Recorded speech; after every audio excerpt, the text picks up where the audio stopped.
Diabetes month has just come to an end, and since I have more to say on the subject than expected, here's my rather late story. Hey guys, I'm Angelo. This is not Tribes. This is something completely different. If you're new here, I'm a composer, producer, and songwriter, and I started this YouTube channel to share my love for music technology and experiment with some new music. I also have type 1 diabetes. If you are ever wondering what those weird plastic bubbles on my arms are, well, now you know. Considering I've slowly been building an audience on this channel, I thought it might be a good idea using that newfound fame to spread some knowledge. Generally, when people try to explain what diabetes is, you get some sort of explanation with insulin being the keys to getting glucose into a cell or something, which is technically true, but it's very theoretical. In a practical sense, diabetes means just one thing, one number, your blood glucose. Day and night, we diabetics have to try and keep that within range. Too high and you feel like crap, too low and you feel like crap. High blood sugar makes you tired, warm, less physically active, thirsty. If you spend a lot of time high, in blood sugar that is, that increases the chance of developing other problems. Low blood sugar is what you would typically see as a hypoglycemic attack. A hypo, diabetic fit, or simply a low makes me panicky, shaky, sweaty, and unable to do anything really until I chug a bottle of cola. And then I'll still feel like crap for a while after. Food makes your blood sugar go up,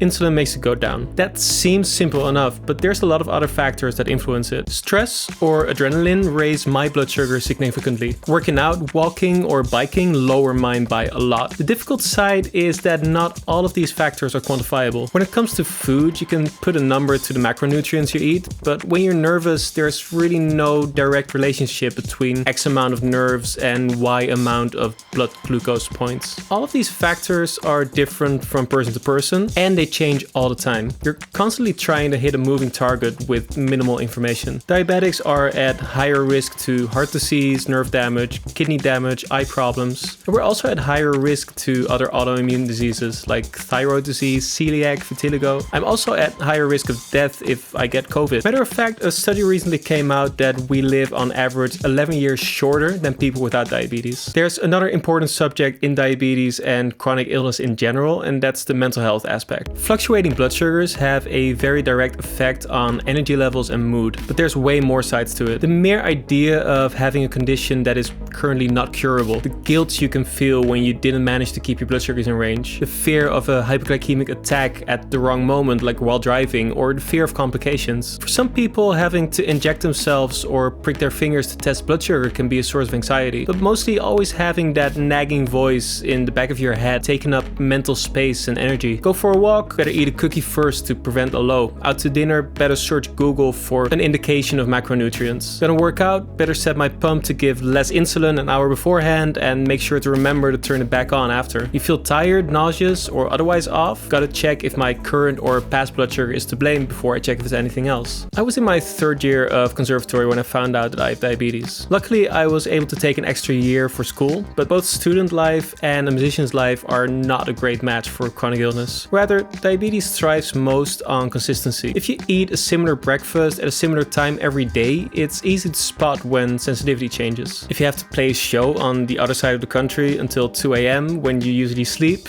the chance of something going wrong goes way up. The classic mistake for me is when I play a show that gives some adrenaline, either due to nerves or the thrill of playing live. My blood sugar will go high by day, and especially during the show. After playing, my levels will already be crashing because the adrenaline is out of my system, but the sudden physical activity of packing up gear, carrying heavy flight cases off stage, and running to make sure nothing gets lost will make me plummet into a diabetic fit like crazy. This is honestly one of the reasons why I've been getting more into studio work. All of these factors are possible to overcome, but they do take so much energy and mental capacity. There's nothing in the world I hate more than not performing to the best of my ability just because my blood sugars make me want to fall asleep. Progress in technology to help us manage blood sugar is slow and arduous, but there's definitely some smart people working hard to improve our lives, but maybe not from the sources you'd expect. Let's go back about 10 years. You may have seen these things before. You prick a hole in your finger and drop some blood on this test strip. A few seconds later, you know what your blood sugar is. Seems simple enough. When I started using insulin, the first system was pens. There's one daily long-acting injection, then one before every meal. As you can maybe imagine, this is a rather limiting system. The long-acting insulin is only given every 24 hours, which means that one time time per day I had the chance to change my setting. When it comes to testing, that too is a very limited amount of data to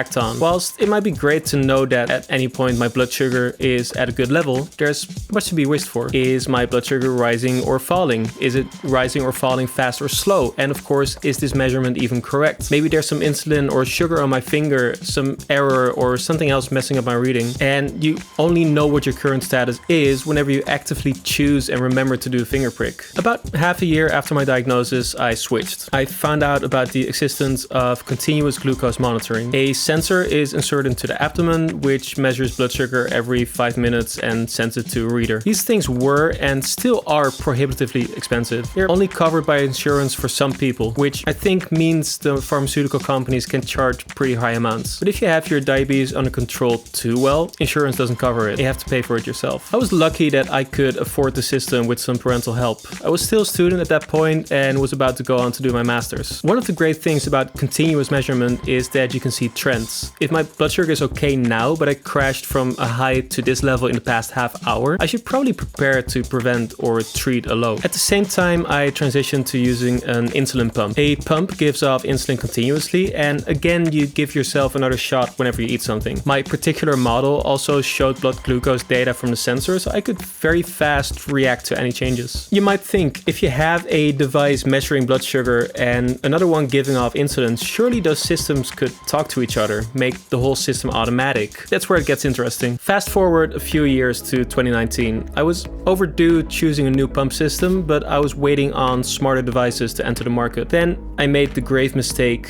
of going for a swim. My pump was supposed to be waterproof, but apparently a crack had appeared in the battery compartment. I came out of the water and my pump was dead. I had a spare at home with a barely working screen, and to make matters worse, a month later I was to fly halfway around the world for vacation, spending my days walking in the blistering Florida sun. So I needed a replacement soon. Naturally, I jumped on Google and Reddit to find recommendations. There I was introduced to the DIY closed loop community. I had heard of this before. People were hacking their pumps and building their own phone apps to do exactly what we discussed, using their sensor data to drive insulin delivery, therefore creating the closed loop. The system I started using is simply called Loop, and it's for iPhone. The most common other system is AAPS, which stands for Android Artificial Pancreas System. These are open source projects. You download a code off of GitHub, and for Loop you need an Apple developer account to build it to your iPhone. There are great instructions for that on the internet, and the community offers great support as well. It was honestly quite easy, except due to Dutch insurance covering a different, less reliable type of sensor, I had to change up my system. This thing, it's under a patch now, since otherwise I'll bump into a door and it falls off. It doesn't send blood glucose continuously. Rather, you can only see what's up when you scan the sensor with your phone. But if you go online and order this other thing, the Meow Meow, from an obscure Chinese website, you can use that to keep a steady connection going. So as you can imagine, having a system with 5 devices and 2 apps all talking to each other and having to work together, there's a lot of troubleshooting going on, which is why I'm desperately hoping for a good commercial system to come out soon. Commercial similar systems are rare and honestly not very elaborate. It's kind of obvious why. Any system that takes such a large amount of control over somebody's health is tested quite rigorously. You're pretty much taking over a complete organ's functionality, and